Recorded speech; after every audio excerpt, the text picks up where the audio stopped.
We are moving on to item 4.2, update on the activities of the Foundation for the California Community Colleges.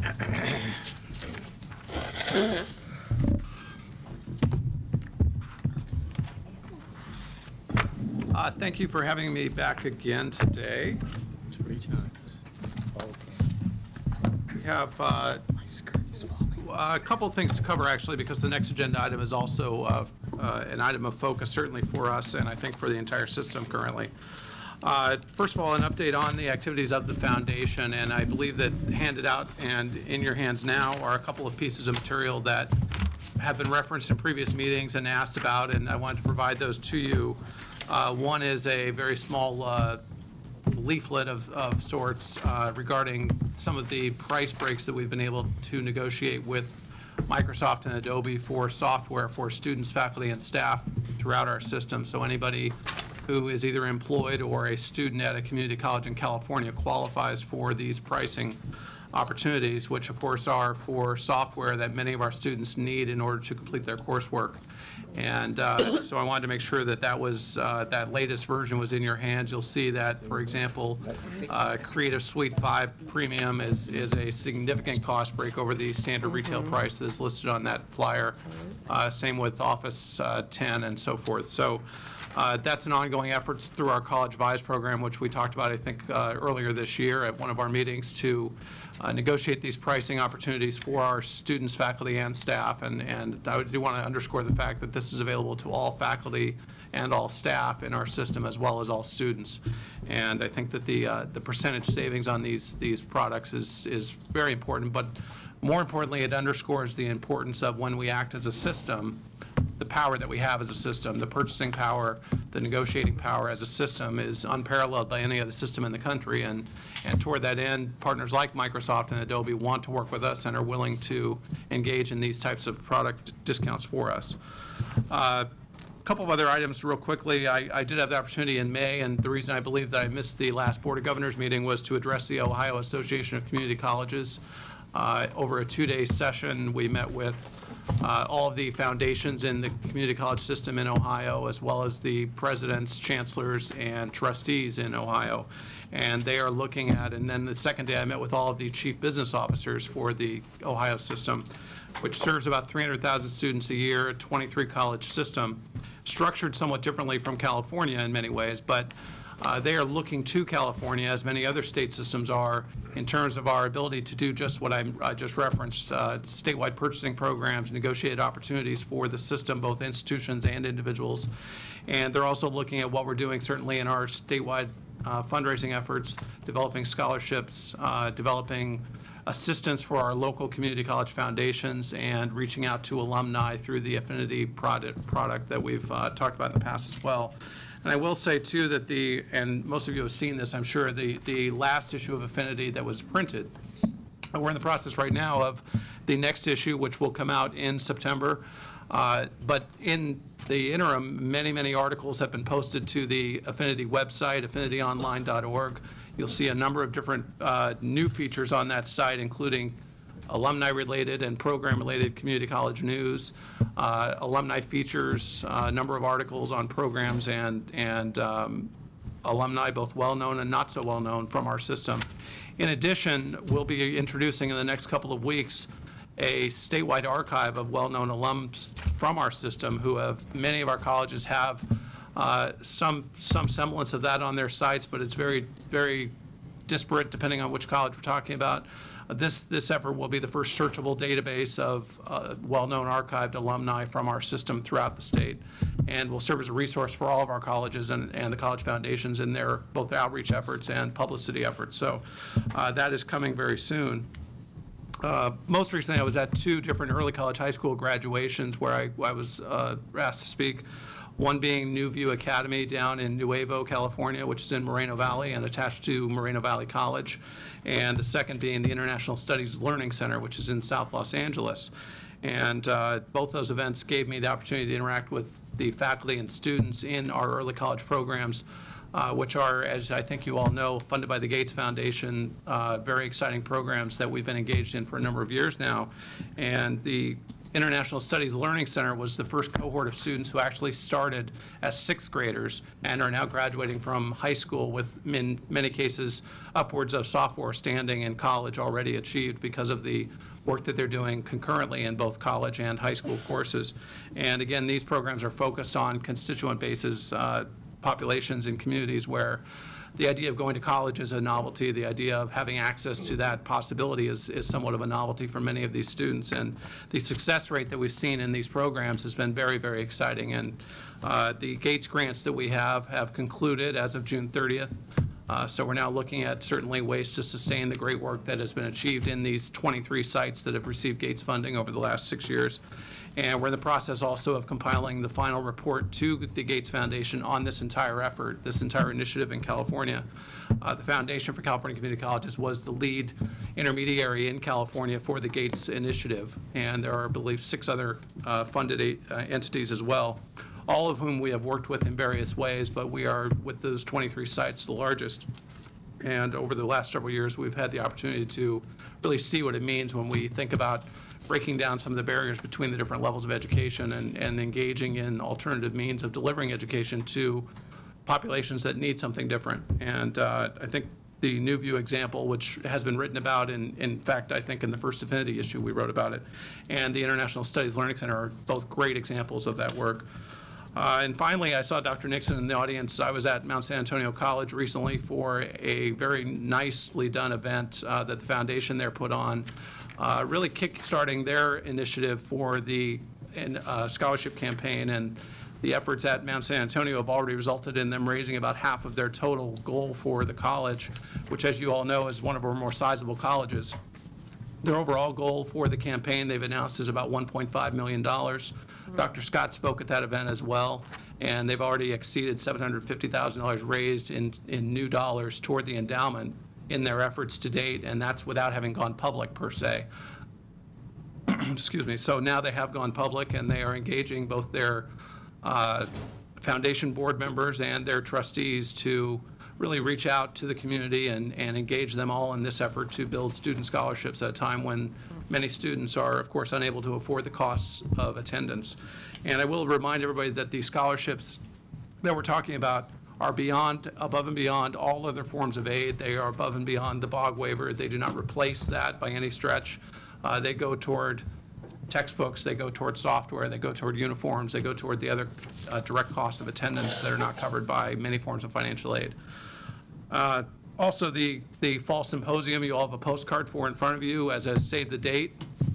We will be in Rancho Mirage for the Network of California Community College Foundations Symposium, this annual event that some of you have attended in the past or had the chance to drop in on at least part of. This is a very, very important event for us, particularly this year. With budget cuts has come the disbanding of a couple of our college foundations throughout the state, which is highly concerning news for us, given certainly our efforts to instigate statewide fundraising efforts and system-wide, college by college, district by district. And if you look around the country, that's exactly what is so important right now is sustaining and investing in those efforts to diversify revenue streams for colleges throughout the country. At that same point, though, we have some of our colleges in this state that are doing just that. Others, unfortunately, have chosen to go dormant with their foundation operations, which, of course, in light of the Kresge study that we'll be talking about shortly, in light of the OSHER campaign that we're all engaged in currently, is a very big concern for us at the statewide level, in addition to the fact, of course, that at the local levels, it is a significant concern in terms of donors who had previously been donors to that institution, in terms of their community outreach efforts, the relationships they've built with corporate supporters as well as individuals.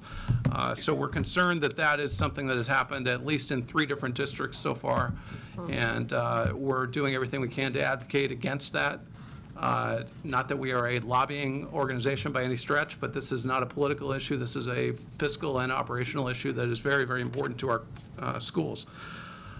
Finally, I mentioned that symposium, by the way, is in Rancho Mirage, October 13th to 15th this fall. And I certainly encourage all of you, if you can, to attend. We've offered in the past to help underwrite the costs of the Board of Governors members who can attend. So please, let me know if you are able to make it, and we will do everything we can to make sure that those costs are entirely covered. Chancellor Scott will be speaking at that event, as he has in the past couple of years. And we have an exciting, I think, set of professional development opportunities, not just for foundation executive directors, not just for foundation board members, but also for college presidents, for trustees, and for others that are engaged in outreach to potential donors and in managing external relationships for the colleges. So I do hope that you'll all be able to take part in that.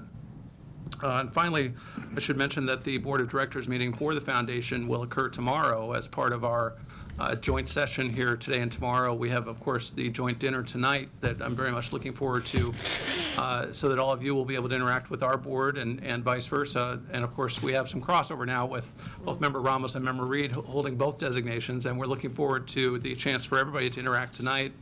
Tomorrow, the foundation board will be meeting in the executive conference room, which is literally just outside the door here across from the elevators.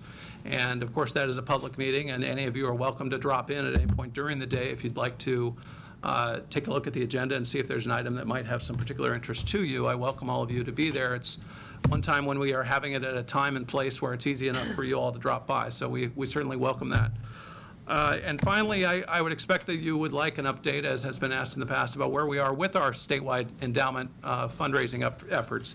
And so toward that end, I will report to you that currently we have in total the amount raised toward the overall $100 million endowment goal. And keep in mind that is structured in a three-tiered manner, with the initial gift from the Osher Foundation, the goal of the $50 million raised that would trigger the additional $25 million gift from the Osher Foundation. So in 3 tiers, but in total today we have in pledges and gifts already in the door $48,220,000 recorded, and that is again in gifts and pledges.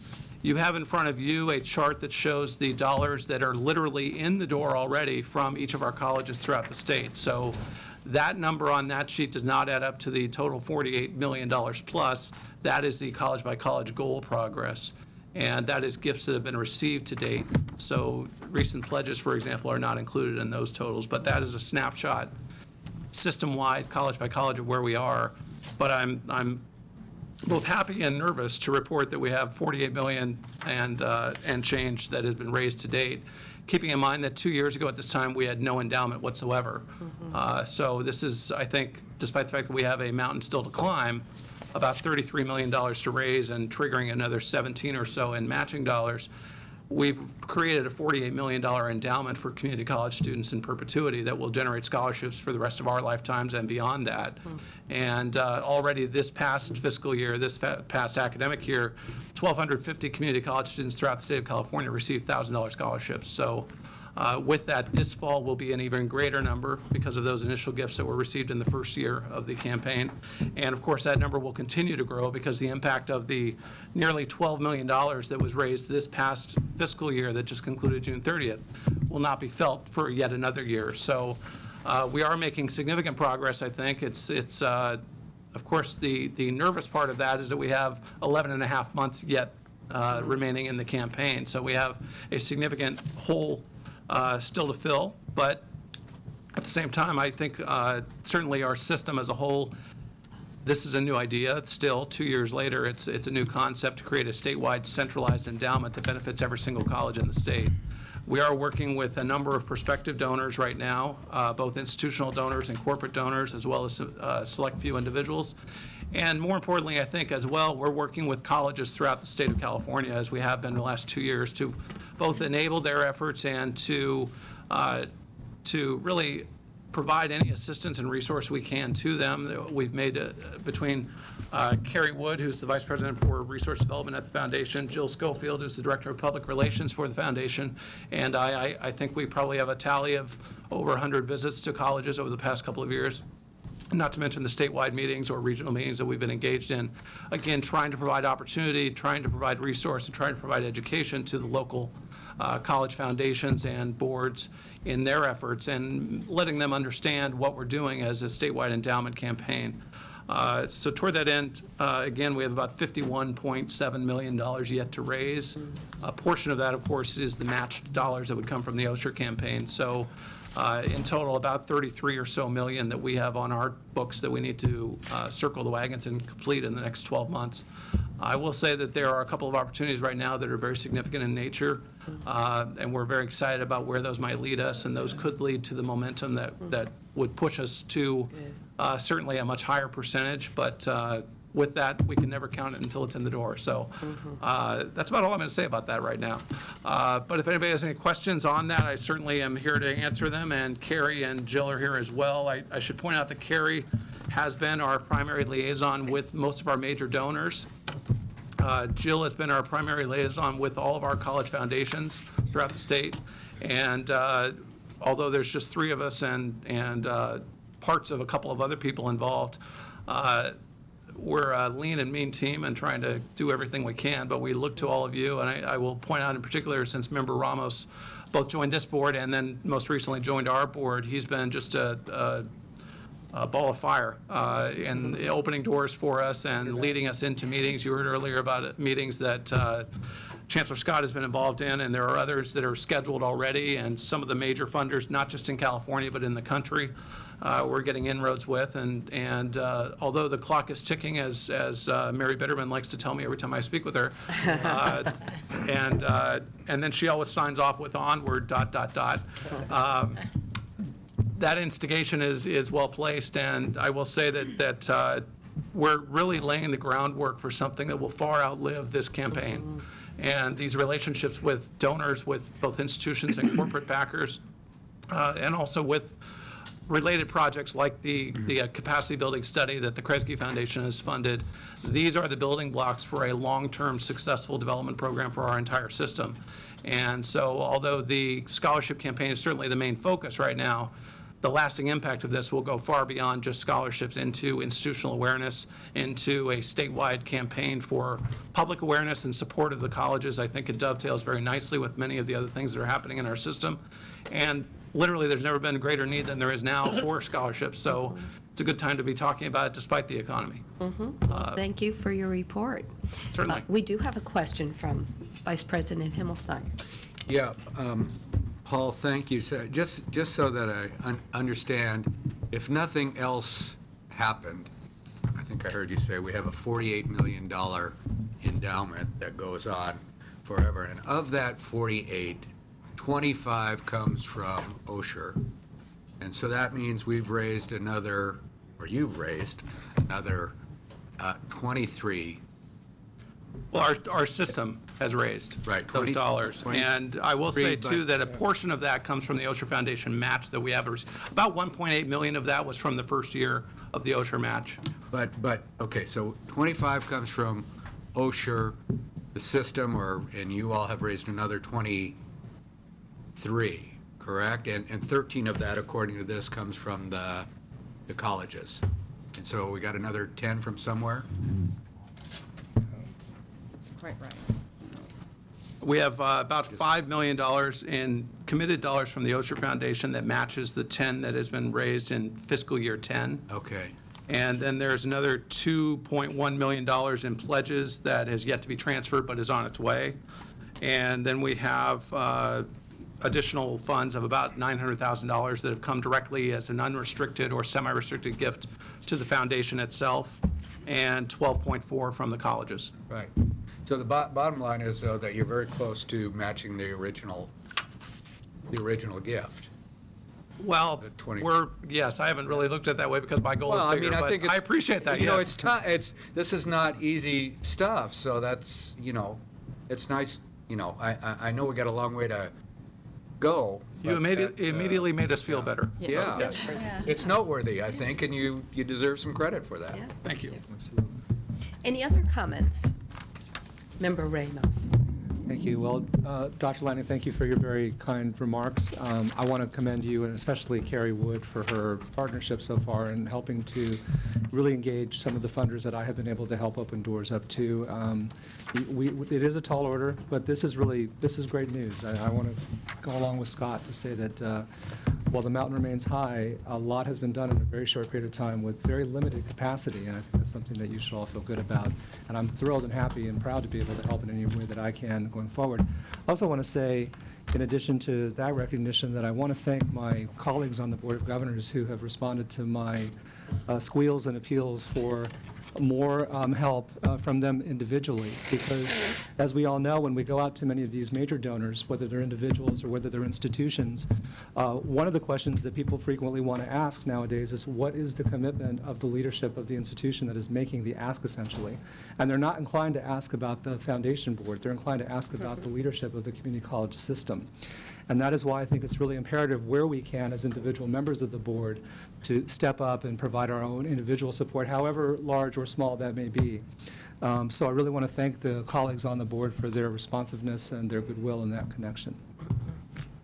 And one point I should point out as well, there was as you look at the report and you see that a couple of colleges have actually exceeded 100% of their initial goal, because of the nature of what we've talked about previously, which is some colleges not having capacity to raise dollars, and that some colleges literally shutting down foundations, unfortunately. Although our efforts continue on their behalf, we have removed the cap that any single college might raise in an effort to instigate their continued activity, with the fact that those dollars in addition that they would raise would also be matchable, meaning that they can continue up until we hit that $50 million goal for dollars raised as a system.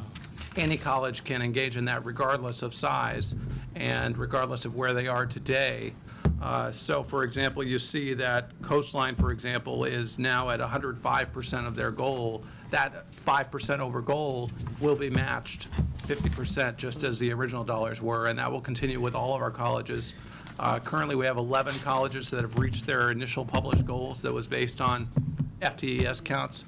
And we're encouraging those 11 colleges to keep on going and to continue to generate more scholarship support for their students, because we don't want to leave dollars on the table simply because they were available only to specific colleges. Those dollars are available to the system as a whole and will be restricted to whichever colleges raise those dollars. Mm-hmm. Oh, that's good to know. Thank you. Member McDougall. Yeah, two questions. Number one, I think you may have answered it by your final comments, but if a college raises 150% of goal, they will receive consequent scholarship support for the level to which they've raised that money. So there's an incentive in regard to return to their students for them to go as high as possible. Am I correct? Exactly right.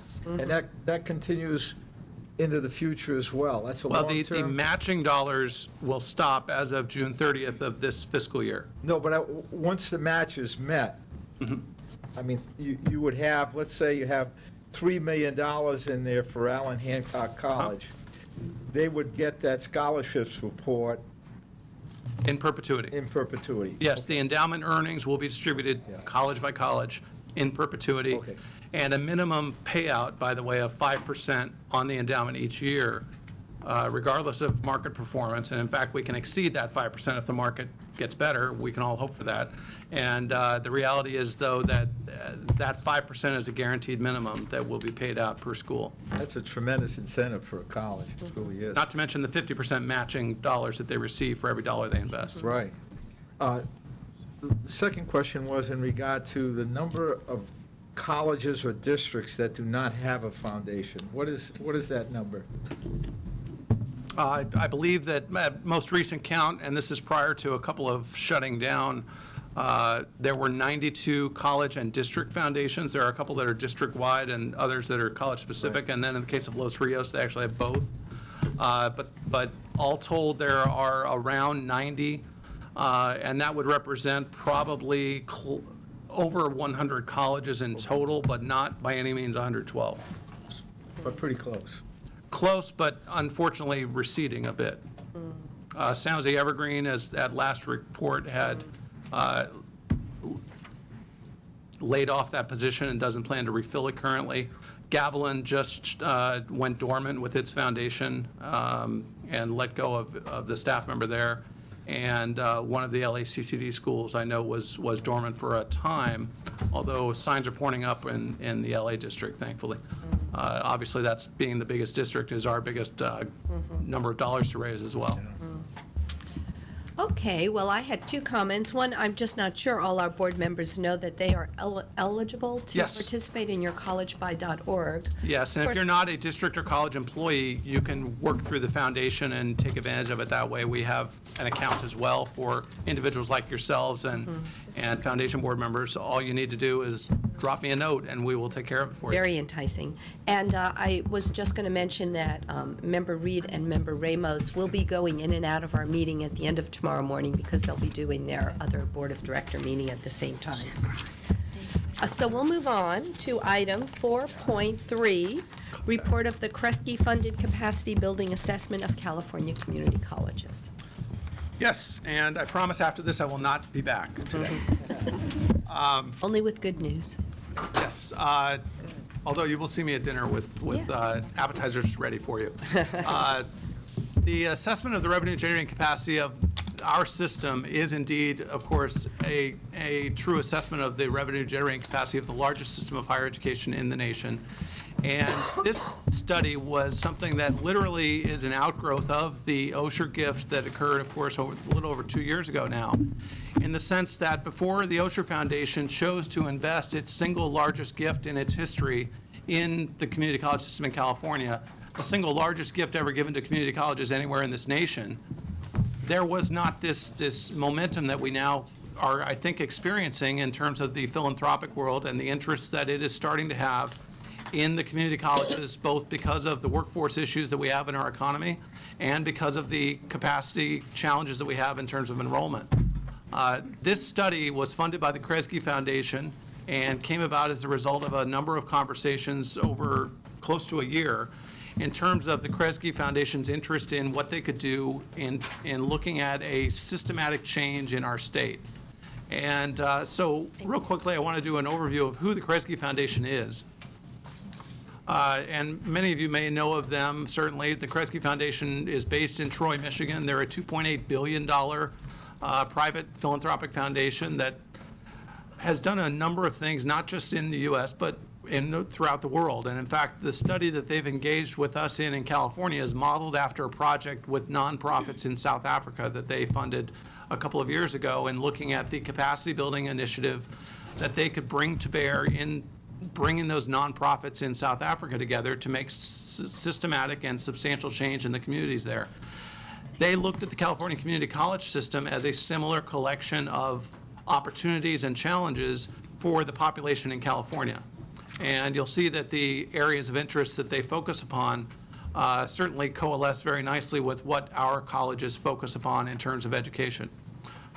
In light of this, they focused certainly their attention most recently on capacity building efforts for nonprofits, as opposed to their older programs of bricks and mortar campaigns and so forth. One of the outcomes in many of our conversations with the program director that led this project, Bill Moses, he said very clearly, and he's really a substantial advocate for what the community colleges are doing nationally as well as in California. He says we cannot expect improvements in American college achievement levels if we don't address the challenges facing California. And the California community colleges are a big part of that equation. I think you will find no more eloquent speaker on the needs of education in our nation, certainly than some of the folks that the Kresge Foundation either employs or works with across the board, both on their board and throughout the country. And Bill is one representative of that, who will be visiting California in the very near future. I hope to introduce him to some of you at that time. The Kresge funded assessment was an opportunity for us to create an overall capacity building assessment of the community college system in 4 focus areas: capacity of the college's fundraising programs, the social enterprise and earned income activities and opportunities that those colleges may have or may have potential for, the existing and potential business and corporate partnerships throughout the system, and the cost savings potential through efforts such as centralization of services and the existing cost reduction models currently in place, like college buys. And the overall goal of this study, aside from it being a third-party study that was commissioned by a private philanthropic foundation and conducted by a third-party research firm, so it has that hands-off third-party approach, the overall goal is to give the colleges in our state and their foundations the tools needed to garner increased private support and local campus partnerships through statewide assistance from our foundation as well as from other organizations throughout our state and those philanthropic partners that we're hoping to enlist nationally. The methodology, and I will say that this was done in a very, very short time frame considering the outreach that was conducted here over the past 3 months. More than 280 individuals representing various aspects of the system and higher education in general were either surveyed, interviewed, or both. And these interviews were conducted in a number of ways, both by mail, by phone, and in person, and we also conducted some focus groups of leaders. 104 college presidents and district chancellors, 88 community college foundation executive directors, meaning we hit just about every single one that is currently employed, and 26 other campus leaders, including various roles such as vice president, chief business officer, et cetera, were interviewed by telephone. Those 26 additional individuals were referred to us by the college presidents, chancellors, and others as individuals that would have a very good perspective or input for this study. In addition, 58 foundation executive directors representing 63 of our colleges, keeping in mind that a couple of those represent district-wide foundations, completed an additional online survey. 31 additional partners, funders, and state leaders were interviewed by telephone, and 36 campus leaders participated in a series of focus groups, including our purchasing directors, for example, and business officers. The Florida, Illinois, and North Carolina community college systems were also assessed in this study as benchmarks against which we would measure ourselves, keeping in mind that there is no adequate benchmark for our system, but these are 3 systems that are experiencing some success with their fundraising and alternative revenue strategies at obviously significantly lower levels than we potentially can think about because nobody has 112 colleges but us. Key themes.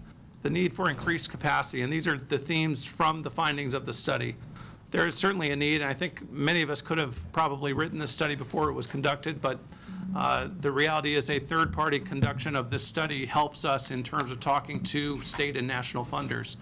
But there is a need for increased capacity, a consistent theme throughout the study coming from all of our respondents.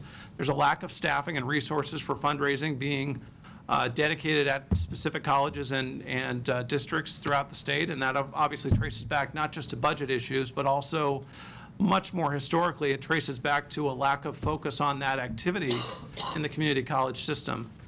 And second, an opportunity to further integrate fund development planning. The idea being that the idea of integrating fund development into the planning for the campus, the planning for the boards of trustees and presidents and so forth, is a significant chasm right now that exists. There's not a lot of integrated fund development planning happening in many of our districts throughout the state. And obviously there are significant exceptions to this rule, but the rule is just that. And third, a complex structure is certainly cited as a barrier to some. The system in our state is, as we all know, highly decentralized and very complex, and there are very good reasons for that, but that does, historically at least it has, limited our ability to act in certain key areas. However, there are examples of significantly successful programs in local levels that could be either replicated or altered for other areas of the state that those areas may not know about because there has been this decentralization in our structure. And by no means is there an advocacy here to change that, but more so to increase the communication and collaboration between our local levels and foster that at the statewide level. Ultimately, the main conclusions of this study, and again, I'll get into where this study will lead us next, but the conclusions here include the fact that there is a very clear need for the colleges in California to diversify revenue streams, but the colleges lack the foundation and capacity to effectively do so currently and seem to be hampered by several factors, and those are enumerated here. Certainly current workload with the staff in place, getting back even to the discussion that occurred earlier this morning about the fact that we can build buildings but not necessarily staff them. In this case, we are struggling to manage current workload throughout our system, and there's not a lot of capacity to think about taking on new or different projects in some cases, particularly when they're in business lines that have not traditionally been something that the college may have been engaged in.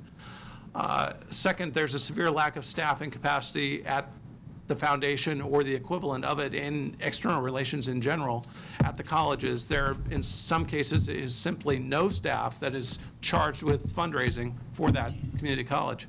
And obviously that becomes a challenge in terms of that college's capacity for philanthropic activity. Third, a lack of fundraising strategy being integrated with the college or district planning, like I touched on a minute ago. The decentralized and complex structure of the system sometimes limits our ability to act in unison. And finally, the mixed motivation and vision among college leadership. Some college leaders that were interviewed in the survey or responded to questions expressed a concern about being involved in fundraising at all. The idea that it really either is not part of their job, or they don't have the capacity to integrate that into their day-to-day activities, or they don't have the background or feel comfortable in doing so. So that certainly leads to some of our roadmap for the future, what we hope. Continuing on with conclusions, some colleges throughout the state are doing some truly innovative things. We've seen that certainly with our endowment campaign, and the result of some of the efforts at the local colleges in raising dollars that came from unusual sources, like a street fair. In one example, Oxnard College, for example, generates $1 million plus a year in a street fair. These different types of programs have led to some successes, and there is an opportunity to look at those and see where there may be lessons learned for other colleges or districts throughout our state. And those best practices, I think, in some part, it's incumbent upon us at the statewide level to communicate and highlight those practices throughout our system, and to share those with other districts and colleges as they look at what they might be able to do. And many of those examples have been talked about in the past, but farmers markets and business technology incubators and so on are alternative uses of space in some cases, alternative uses of staff in some cases, and alternative ways to develop some unrestricted revenue that currently is hard to come by. And finally, this was a nearly unanimous response from the field in terms of this study. The community colleges must tell their story in a unified voice, in the sense that not that the local levels would ever lose their identities locally, but the ability for all of us to act as a system and to tout the fact that we do educate 2.9 million students per year, and we do have 112 campuses serving the entire state of California. And the power in numbers that comes with that is leading to a feeling, at least as a result of this study, and I think this echoes what was done in the Hewlett-funded study on communication strategies a couple of years ago that the Gould Associates put out. But the idea of a statewide campaign or communication strategy could benefit the colleges as a whole and individually as well. And we heard that from Doug Gould back in 2008, and of course at that time that was part of the strategic plan implementation oversight in part, and that was somewhat put on the shelf due to, as we might all expect, budgetary constraints. And this study, I think, brings that back to the fore. Another conclusion that was reached, certainly from, again, the audience that was surveyed, is that the foundation at the statewide level has the ability and structure to help in this regard, certainly with the local foundations and their ability to generate philanthropic dollars. And we also have and can continue to act as a national point of access for system-wide gifts, not just the Osher Initiative, but as I mentioned earlier, the early college investment that the Gates Foundation has made, the nursing investment that the Moore Foundation has made. These are investments that these major national funders have made that impact dozens of our colleges at any given time, and they have a single point of access to make that investment, which is certainly beneficial to them. That we also can act, I think, and have done so already, as a catalyst for group buying and leveraging, as I mentioned with the College Buys program. And that is relevant both for individuals but also for our institutions in their purchase of furniture and equipment and servers and technology and so forth. And statewide efforts for alumni relations and cultivation, something that the individual colleges don't generally have a tremendous budget or staff to engage in. And of course, that's a significant arm of any fundraising effort, is reaching out to your own alumni. And training and professional development for those engaged in fundraising is something that the symposium obviously is geared toward. But there's a feeling that even more can be done, can be provided. And we are looking at ways to do that through a number of venues, whether it's regional workshops or online efforts and so forth. And finally, providing resources to the colleges. As I mentioned earlier, providing the materials, the outreach, the communication to the individual college foundations in their fundraising efforts helping them however we can. There's certainly an appetite for that at the local levels, understanding again, of course, that we can be there as a partner, not as a big brother, and that our outreach to them is collaborative in nature. But they are hungry for more resources and literally starving for ways to find those resources. And based on the Kresge Foundation's desire to not just conduct this study, but to look forward to what they can bring to the table or what they can foster in terms of change going forward, cost savings and bond measures both were also talked about. Obviously, cost-saving opportunities do exist and warrant further exploration, although the decentralized structure of the system presents some challenges in that area. And although local bond measures have generated billions of dollars in new facilities, these are not considered a revenue generator. And as was discussed earlier, bond measures are very specific in their use, and the idea of generating unrestricted revenue or revenue for supportive programs and operations is a different discussion than local bond issues would be. The next steps in terms of this study, now that it has been completed, is the dissemination of a report that summarizes these findings. And I have in front of me here, you'll see a stack of data that was collected from interviews, from surveys, both qualitative and quantitative in nature. The report that will be generated will be shared certainly with the Board of Governors as well as the Board of Directors for the Foundation, but as importantly, every respondent to this study, every district, every college, every foundation in our state. And in addition, that report will be disseminated to some of our major funding partners. And there is an effort to create, and the Kresge Foundation is leading this effort and has already engaged the Hewlett Foundation, which of course has partnered with us as the community college system for many years now. There's an appetite for convening an advisory committee to address advancement as a system-wide priority. That would be an outgrowth, really, of the network board and grow into something greater and larger. And also efforts to address and explore cost-saving opportunities where they may exist. There's an opportunity here as a result of, again, the findings here to do a number of statewide presentations and national presentations as well. And the effort there would be to share this information nationally as well as within our state. The idea being that many, many other states have already approached us. Thank you. Have already approached us, as I mentioned, Ohio, but a number of others as well, North Carolina, Florida, Maine, New York. Those community college systems are looking to California as the leader in many of these efforts, whether it's cost savings or fundraising activity or alumni outreach.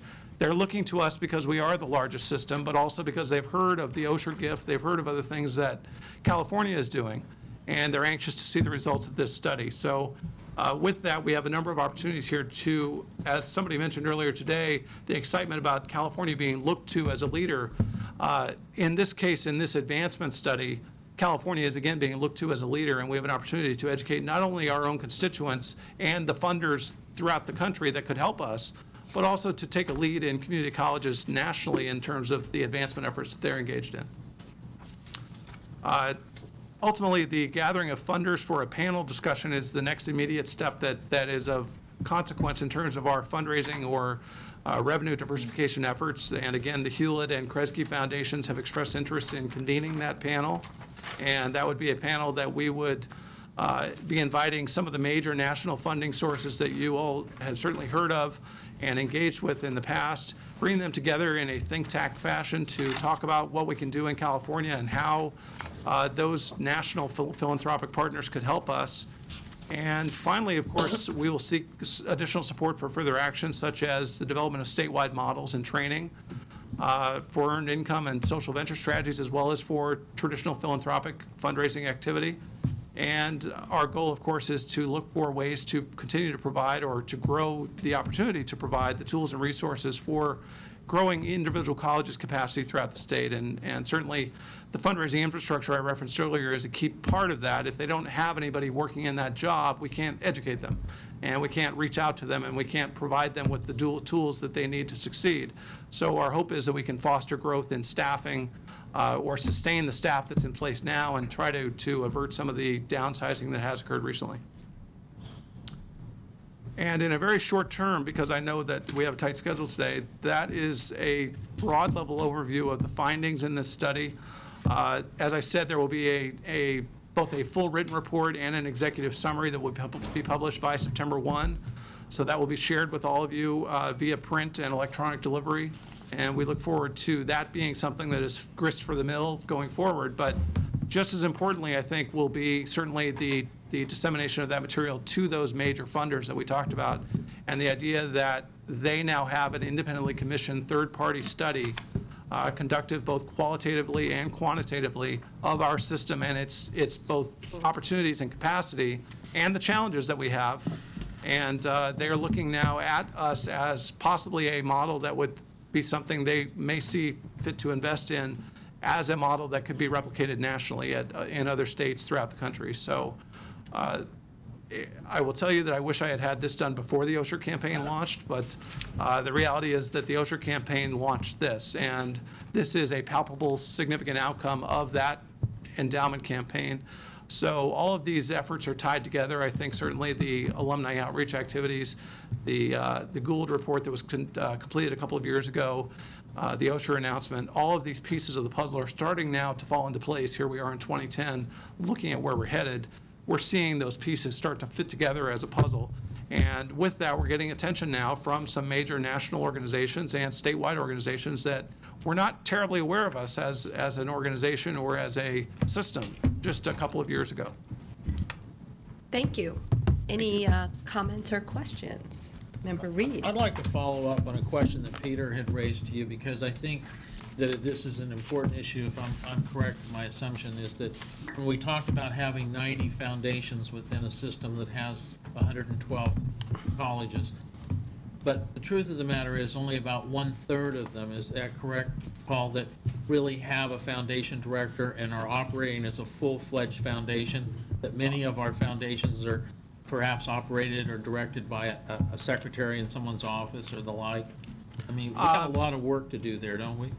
We do have a lot of work to do there. I think there's probably, you could divide it into thirds of the staffing being, and part of this study will be a complete analysis of the staffing levels at every single foundation. That will be published in the report. We actually have that in the very wet documents that I have here now. But the numbers of staff, the investment in, and the fundraising activity of all of the foundations will be enumerated in the appendices. However, you're right in the sense that there is a significant shortcoming. We have probably a dozen to 20 college foundations that you might point to and say, wow, they've really got it going on, they've got it together, they're doing great work. Then we have a larger group in the middle that is struggling to make ends meet because they don't have resources. They have very, very limited staff.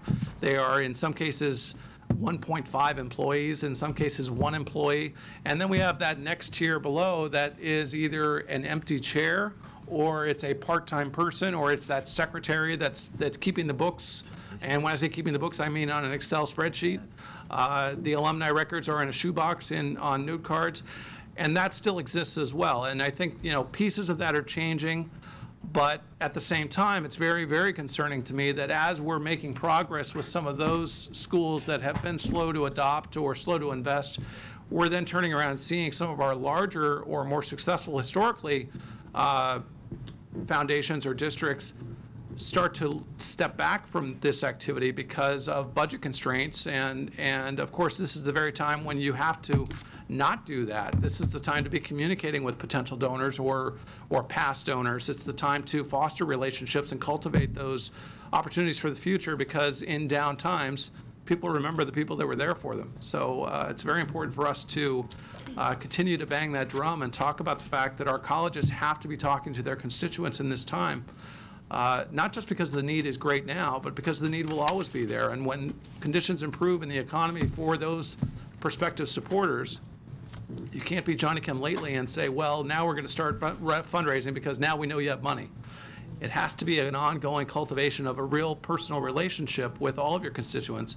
That only happens through dedicated efforts on an ongoing, round-the-clock, 24/7, 365 basis. It doesn't just happen when things are convenient. So with that, we've got some challenges, I think, to put it quite bluntly. In the area of challenges, the question that I have posed to myself, because I have seen this report before, that you turned out on the Osher participation that was concerning to me, because prior to your coming to the board, our foundation went in a totally different direction, and we didn't do much work in the area of endowment. You're talking about the California Our State Foundation. Foundation. Yes. And the concern that I have, and I'll point out one in my district, the College of Sequoias. I talked to their director of their foundation, and it's perplexing to me as to why wouldn't a foundation just want to reach out and participate in a program like this when you get a 50% match. I mean, it's a win-win for everyone. And yet, the director admitted to my wife, who terrorized him, I think, as to the fact that they had been a recipient last year of a number of scholarships from this Osher Foundation at COS, but yet they had yet to raise $1 for the program. And I guess my devious mind says, or simple mind says, we don't trust you guys. We don't trust that you're going to give us the money that you promised us that you're going to give us. What are some of the real basic issues why we have major colleges that haven't raised as much as $1? Is it a misunderstanding, a lack of knowledge, or somewhere in between? I don't understand why they wouldn't want to just do anything they could to be part of this. I'll certainly let Carrie and Jill chime in on this, but I will tell you that all of the above, yes. There certainly was the hurdle of creating an MOU with every single college in the state, and we spent the first year literally of this effort developing an MOU between the Foundation for California Community Colleges and the local colleges that every single one of our colleges has signed. But that took a year to do, and the reason that MOU is so important is because we have created a statewide centralized endowment for the first time ever. And there's 112 buckets in that endowment dedicated to those 112 colleges. But they are in effect sending money away from the local level to the state level and trusting in the fact that we're going to, number one, invest it, number two, take care of it, and number three, disperse the earnings from it on an annual basis going forward. That, again, as you pointed out, was a new thing for us, new thing then ultimately as well for each and every college in the state to think about that being something that could occur. And there was absolutely a level of distrust about that being able to be followed through on. The fact that we've already disseminated scholarship checks now twice, both at the beginning of the fall and the beginning of the spring terms, and every single college got exactly the amount of dollars that were promised to them on that initial $25 million investment, the 5% of the earnings.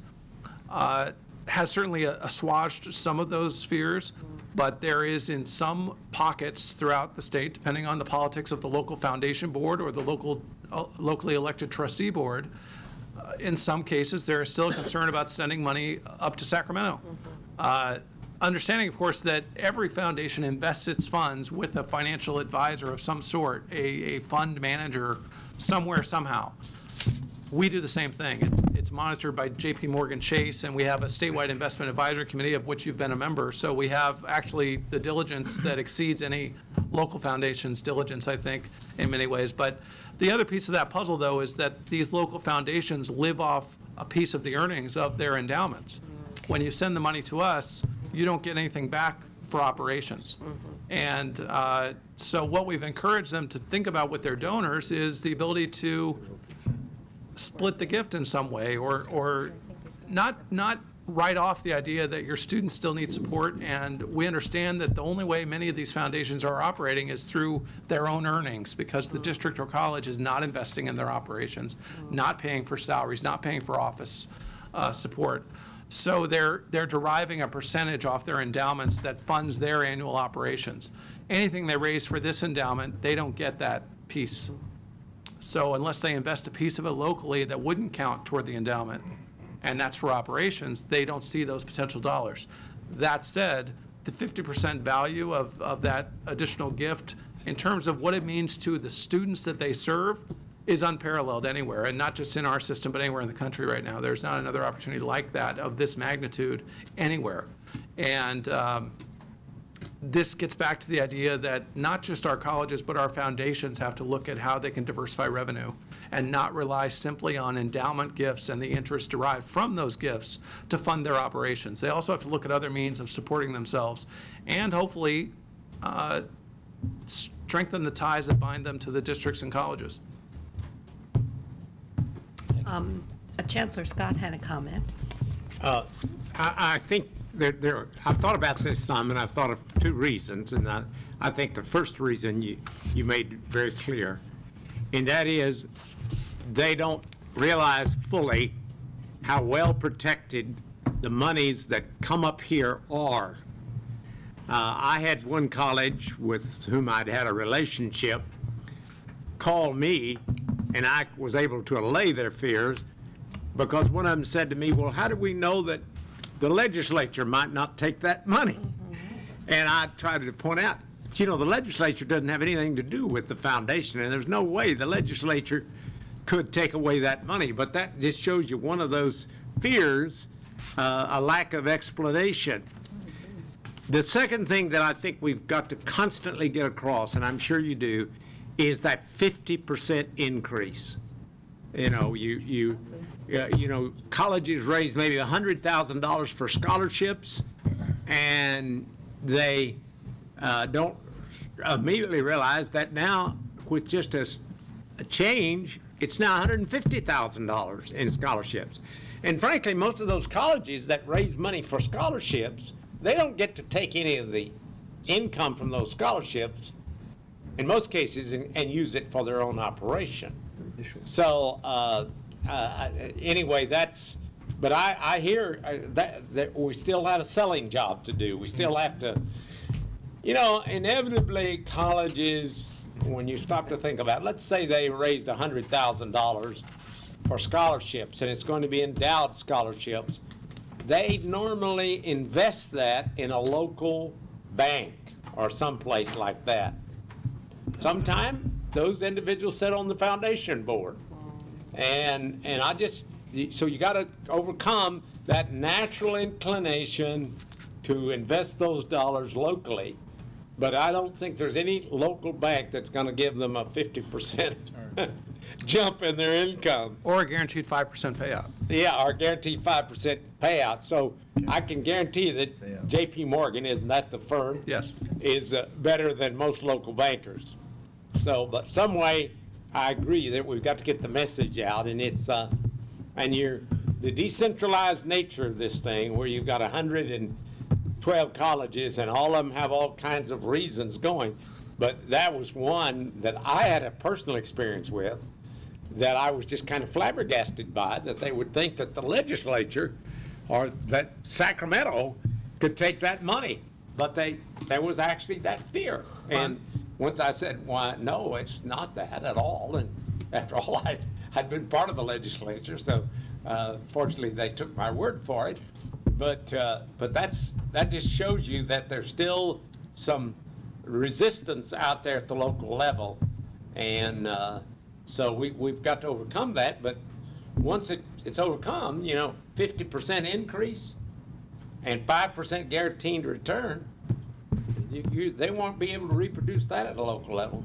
I will say that, ironically, Mr. Osher's chief concern back in 2007, when we were working on this, Chancellor Woodruff and I had many, many meetings with Mr. Osher, with Dr. Bitterman, the president of the foundation, and at the governor's office with staff there. The chief concern that the Osher Foundation had at that time, and the reason that we exist in part, and also the reason the gift came to the foundation, was the exact concern that if the money is given to the community college system, the legislature will cut funding to the community colleges by that same amount, because they're looking at that as a trade-off. And ultimately, the reality certainly was that we have an agreement with the foundation as the private auxiliary to the state system. It's not budget impacting whatsoever. It's an endowment that will exist in perpetuity and is not in any way, shape, or form tied to the state budget process. And that, again, is the beauty of having these nonprofit foundation opportunities to support education in a situation that is not in any way, shape, or form mixed with or intermingled with public funds. Are there any other questions I can answer? I have a few comments. Member McDougall, Member Ramos, and Member Lockyer. Yeah, first, I'd just like to offer the opinion that I think this is an exceptional report, and I really commend you for working with the Kresge Foundation to achieve it. and it's very, very encouraging. I think it epitomizes the potential for the Chancellor's office to fulfill its role in terms of leadership and support of local colleges. Third, I think, as with any report, what it represents is potential. It represents only potential unless it follows by action that is very well focused and very well directed. In that regard, I'd like to be so bold as to request that maybe at our next meeting or a subsequent meeting, that we have the opportunity to hear what might be a strategic plan that picks up on this report designed to build capacity among the California community colleges. And not looking at any of the weaknesses, but looking at what might represent the best ideas, at least in terms of the initial report. Personally, I would think that would be very helpful and would love to see that. Again, maybe stepping out of an appropriate role, but just looking at the Kresge Foundation and what has been discovered thus far with this capacity assessment and what might be achieved, that if we went back to the Kresge Foundation, asking them to support at maybe a couple $1 million a year, 5 community colleges per year that would move in a plan toward building capacity, and they would have to apply for this as a challenge grant, that if they would support that for 5 years, we could move 25 community colleges into where they would develop capacity. There's so many positive things here, and Board Members Reed's question really hit at the heart of it. It's so hard to understand why there isn't the degree of responsiveness to the opportunities that are being presented, and frankly, I'm a little flabbergasted by it myself. But putting that aside, I think there is an opportunity to act on the potential that this good work represents and proceed in a very systematic and well-planned way that can make a significant difference over time. Well, I will say to your second point about the colleges not acting, I think there's a mix, and I think we've broken down a lot of those barriers literally over the last 2 years. It's pretty amazing where we are today versus where we were 2 years ago, in the sense that our system has indeed sent over $10 million up to Sacramento this last year, whereas 2 years ago that was an unheard of idea for a centralized endowment. So we are making headway. The other piece of that, obviously, is at the local levels. Scholarships, we hear, I think repeatedly, are not necessarily the top priority for college foundations in their fundraising efforts. They're trying to keep the doors open, trying to keep the lights on, trying to keep their staff employed, both at the foundation and in a variety of programs. So that's another balancing act that we need to play, in the sense that we are trying to be respectful of what those local challenges are and priorities, but at the same time impress upon everybody that this is an unprecedented opportunity, and that no matter what the needs are at any particular school, there are always going to be students who are not able to complete their educations without financial assistance that we can now think about providing. To the first point, I'm actually going to ask Carrie to touch on the idea of what's next with Kresge. We have had those discussions, and ironically, what you're proposing is very similar to what we've already sketched out with them and are waiting feedback on, but go ahead. So the Kresge Foundation is very interested in investing in this, but not to the degree of millions of dollars. And that's why they are partnering with us to work with other funders that they can open doors we can't open to. And so they're going to be actually leading this effort alongside the Hewlett Foundation to bring in these other partners to create, as you, I think, so wisely mentioned, a 5-year plan and beyond, where we can gradually bring in colleges, especially those that have the potential to make some significant change with some additional resources. There are some that right now are in a position where they simply cannot do much with, they're at ground zero, frankly. There are those that are right in the middle that could really do some substantial things and make some substantial improvements with even just a little bit of help. So we're looking at this in phases, and we are definitely working with the Kresge Foundation along with other funders to get this substantial support. Does that make sense? And we're still developing the plan, frankly, because we do want to hear from these funders at a roundtable, at a convening, that will help us identify some of their priorities and find out there are those foundations that are interested in public relations efforts. And we're going to be compartmentalizing some foundations in their support. Some will be interested in alumni outreach, others will be interested in capacity building. Well, to answer your question, I think it does make sense, but I think that does not do away with the need to respond overall to the broader report that has been generated. For example, you mentioned that mixed motivation vision among college leadership was a key finding in terms of why foundations were not getting off the ground. They will never get off the ground unless there is a consistency of vision and leadership that's moving toward that end. So that's like a basic need that has to be met before you go anyplace. And if it's not met, it's almost senseless to spend time and effort with an institution, putting it very bluntly. That's But, correct. A lack of fundraising strategy is a different level of need. That presumes the first one, where there is a vision and there is a sense of motivation to achieve that vision.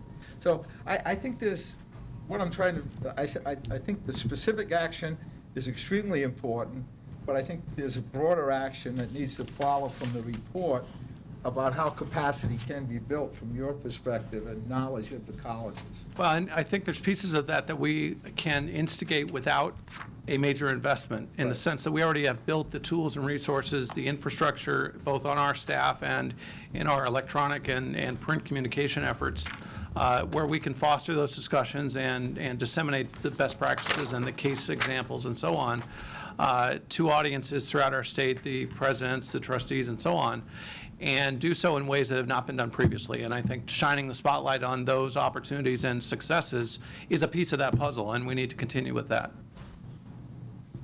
Member Ramos. Thank you. Yeah, I'm going to resonate with what I heard a lot from Member McDougall, and I also really applaud the timing and the insights that this work has inspired, and really commend the foundation staff for putting it on the table for us. I think that, the piece of this that is most compelling and important to me is the piece where the Foundation for California Community Colleges can add value in very strategic and very select ways to how this work gets done on the ground. I think the communications piece that, to my mind, relates ultimately to donor development and sustainability is the linchpin. I think if we can develop a framework for a common campaign and ways that campaign can be decentralized in its appropriate aspects, but also driven by a central set of messages based on appropriate research, we will add tremendous value that only we can probably provide in an economical way. Also, where there might be opportunities for economies in administration through technology or other things along the lines of what College Buys is putting in motion, I think the more we can deepen that set of insights, that set of investments, the more value we're going to add on the ground. But I would come back to something that I think that Member McDougall was implicating, but I'm going to say it more directly, and that is that in this environment, I would be extremely cautious about investing in institutions that are totally at ground zero. That is not the best and highest use of our resources, and frankly, and it's sad to say it, they're probably not going to really get a big return on the investment. What Carrie talked about, which is that middle swath of groups that have done some of the early heavy lifting, that have done some of the ground laying that lends itself to traction on investment, that is where I think the sweet spot is. And I don't know what our mechanics, or even if we're prepared to know that yet, are around identifying what those groupings are or what the key areas of investment would be, but I think that a lot of intellectual capital has to be directed to that. And finally, I guess I would ask, and I should probably know the answer to this question, but is the nature of the investment that we have, the partnership that we've established with Kresge, or that we're working on with Hewlett, such that there is some intermediary funding for us to even get to next phase in thinking and action in the ability to kind of provide that strategic roadmap that I heard Member McDougall speaking to, because if that's not in play, we may have to invest in that through whatever revenues we can generate through general support, because without that intermediate step, I don't see how we kind of even get the funders to the table that we're talking about convening in a compelling way.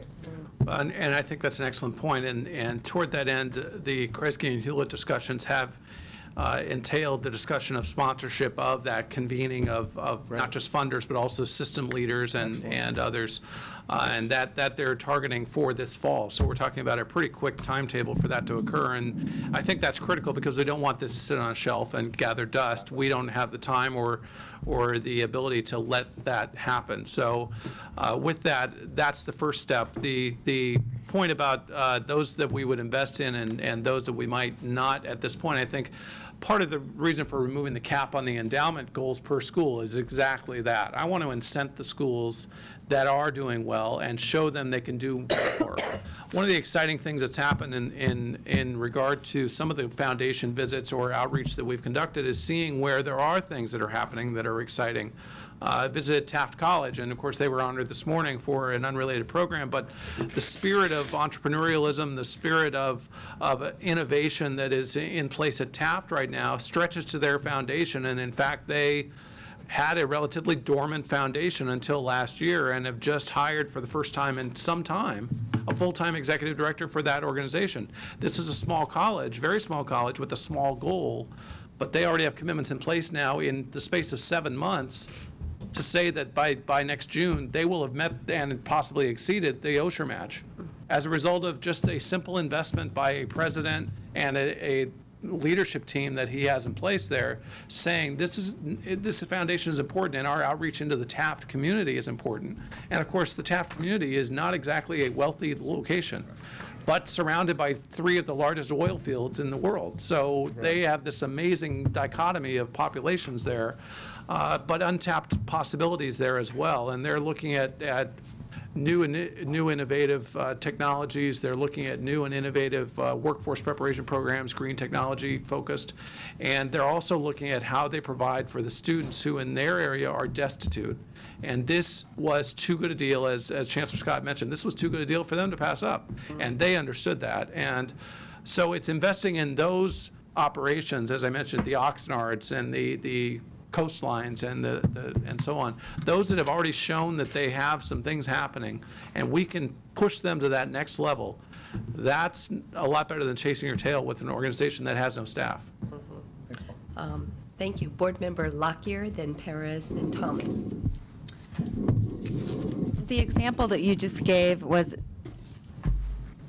is the framework for much of my comments, where I absolutely believe that the resources and the skills are out there in each community college district, that it's up to the will, and that there is the potential of each to do exactly like they did at Taft. I applaud you for the thorough report, and the chart was really, really helpful. This chart is specific to each district's contribution to the California Community College Scholarship, meaning they could also have separate foundations. Absolutely. Separate from this? Okay. Yes. So that said, it is a trust issue and a buy-in issue, but does this reflect then the fundraising capacity right now of each of the community college districts, or it just reflects then their buy-in to the statewide endowment? I would say more so the latter than the former, I think. Right, okay. And certainly Jill might touch on this in terms of having been in touch with all of these colleges, but many of these colleges have, as I mentioned earlier, thriving programs in some shape or form, Right. but scholarship endowment is not their focus, or sending it Right. to Sacramento is not their I sweet guess spot. it was a redundant question, or a playing devil's advocate question, because I believe that the Kresge funds and any of the huge, large foundations that you've worked so hard to build relationships with, that if we want to use those funds efficiently and pointedly, I believe that the focus of all of those should stay with your efforts. And at the same time, I would say that there are things such as earn income and social venture resources and information that are already out there. You don't need to recreate the wheel, and I would rather have those funds go to assisting you with more outreach efforts and or more staff to build your capacity, rather than for us to become the training and development institute. The resources are out there for the locals already on things like that.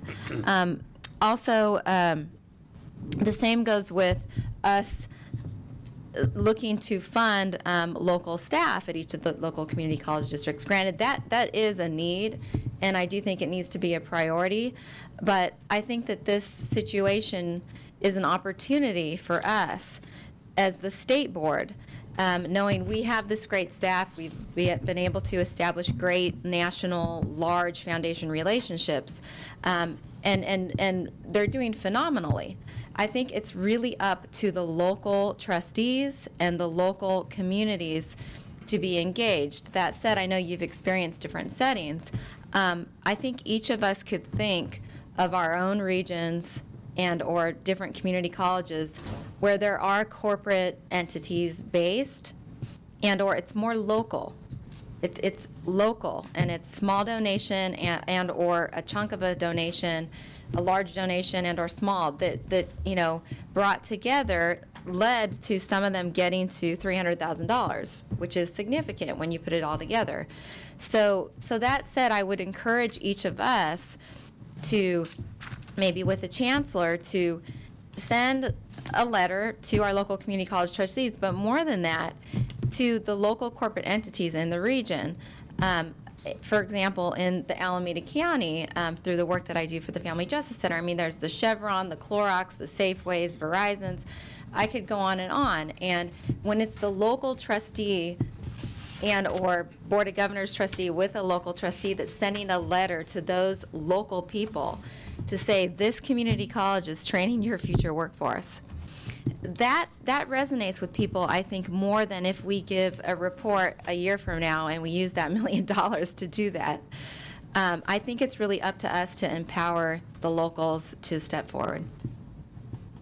Well, and in response to that, I will agree with you wholeheartedly and point out that the Sempra Energy gift that occurred recently, which was dedicated to 10 different colleges and came through a central source, which is, again, the value, I think, of having that centralized access for funders, benefited 10 colleges in the service area for that organization. Same was true for Southern California Edison with its $1 million commitment, which we had announced right here at this meeting some months back. And the same has been true with Genentech and their efforts to fund 3 colleges in completely disparate parts of the state. But they were able to do so through a collaborative effort that we were able to facilitate with those 3 schools. And I think that points to the importance of not just public and private partnerships, but also local and statewide partnerships. The idea that we exist here to partner with our local partners and those colleges and districts, we can provide access to those major national funders. And those major national funders, in most cases, are seeking a single point of access. They don't want 112 relationships, quite frankly. And if we can facilitate their ability to make change in communities that they are seeking to facilitate, and ease that possibility for them of doing so, that's what Bernard Osher was attracted to. He had a single point to impact 110 colleges at the time. And I think that story is one that we can continue to tell. And I wanted to encourage each of us I know that board member sitting next to me. I was going to call you by your first. I was going to call you by your first name, but that we were going through the list, and those that have a 0%, I would just encourage each of us, if that's in the area where we live by, and or if it's not. Most importantly, if it's in an area that you live by, that you live in, contact that local chancellor and ask them, is this a trust issue? And make the 2 points that the chancellor made. It's trusted, and it will be matched. And that's just a start. That in and of itself is a start. So.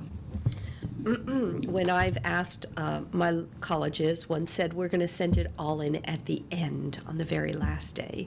And another college said, we don't get any interest, so we're not sending it in at this point. So I've heard those also, just to let you know. But I see one has sent in half their money, so that's good. I have to say, we're making progress, and one of our, I won't name names, but one of our most diligent opponents in this effort has just let us know that they'll be sending in money as well, a significant sum of money toward their goal, and that's a pretty decent-sized college as well. So the number is going to be significant in terms of the impact it will have on our overall efforts. It's through communication, and literally it's through interpersonal communication from state leaders to individual colleges, visits, phone calls, dissemination of letters and emails from our office to the entire state. While they share information, they don't have the impact that the personal visits do, and the ability to pick up a phone and call somebody. And I will tell you, every time that certainly in my experience, that I've had the opportunity to speak to a foundation board or a district board or a president or a foundation director, it's a very, very different discussion than when we're sending out materials. And so all of you, I think, have that power to really have a frank discussion at the local level, just as Chancellor Scott did with the college he was mentioning, and see that turn into action on their part. And we have, again, the clock is ticking, 11 and a half months left. Well, we'll hear from Member Perez, Thomas, and Baca, and then I think we'll end our discussion and continue it at dinner if we want. I know that your staff had started this effort with minimal staffing yourself. You guys have been working very diligently to build the infrastructure, and I want to commend you for that. And I just want to say, I was surprised. I'm glad we got this list. It's good to actually see who's contributing and who's not. I'm extremely surprised that in our backyard, where we have very successful community college foundations, that the contributions are not coming in.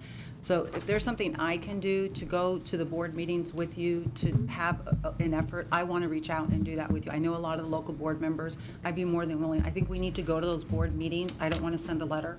I think it's about the personal touch, letting them see where we are today, letting them to see where others are today, putting some peer pressure on them, I think is really important, helping them to understand the missed opportunity that they're going to have for their students. And I know a lot of them are, focusing foundation efforts on building buildings and, doing these other things. The reality is, if they don't have students, they have no need for a building.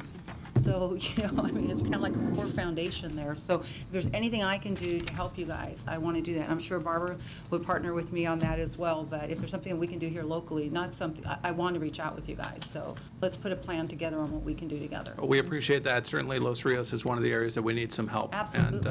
And certainly Chancellor Harris is very, very keen on fundraising and one of the leaders both statewide and nationally in the efforts he's undertaken with various development efforts in the district.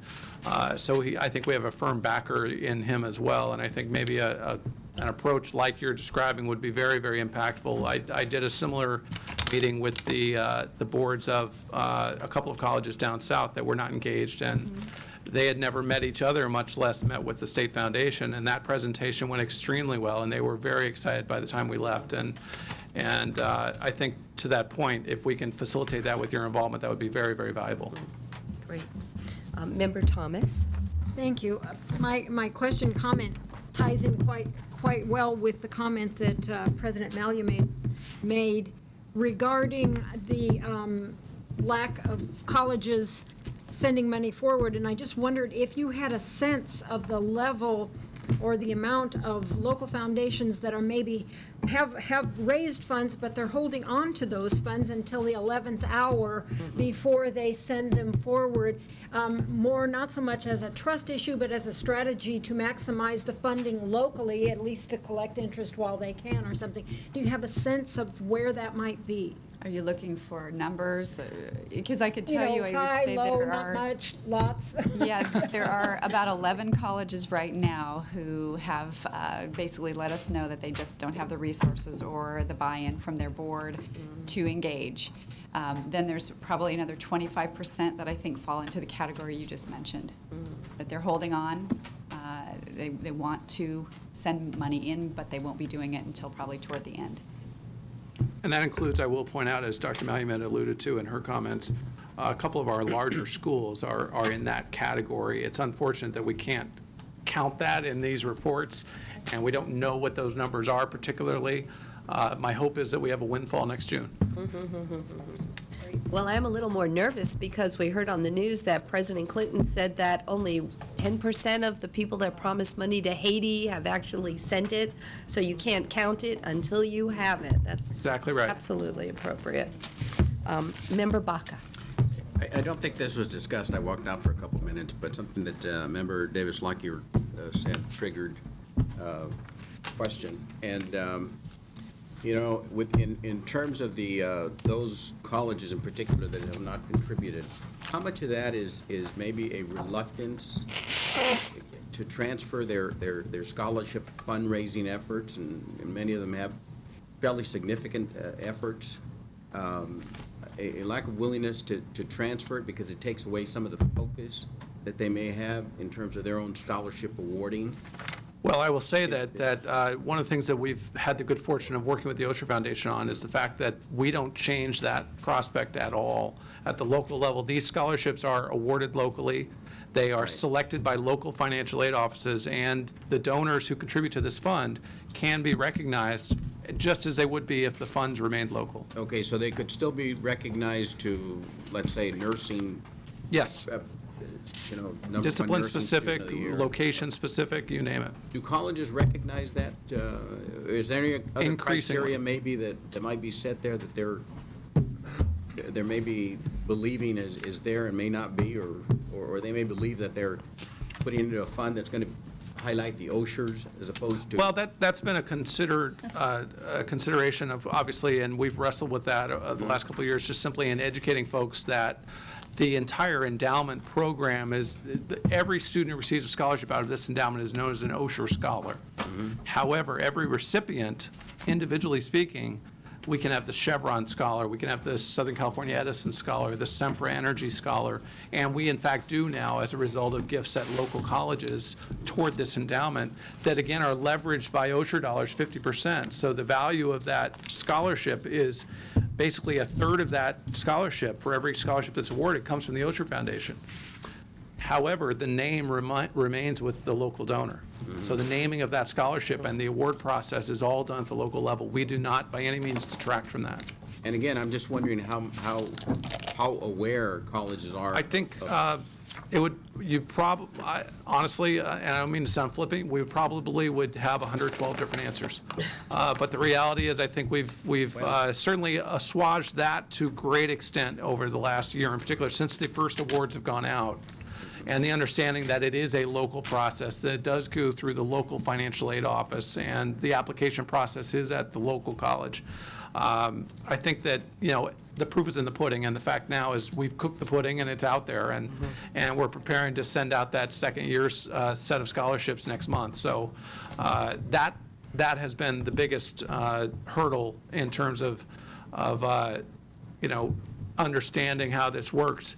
I think the biggest solution to that is simply that we've already done it for a year now, and people have seen and experienced it, and to the point that was made earlier, now they've received money, and they see that we are indeed dispersing those funds, and it's not changing how they do business.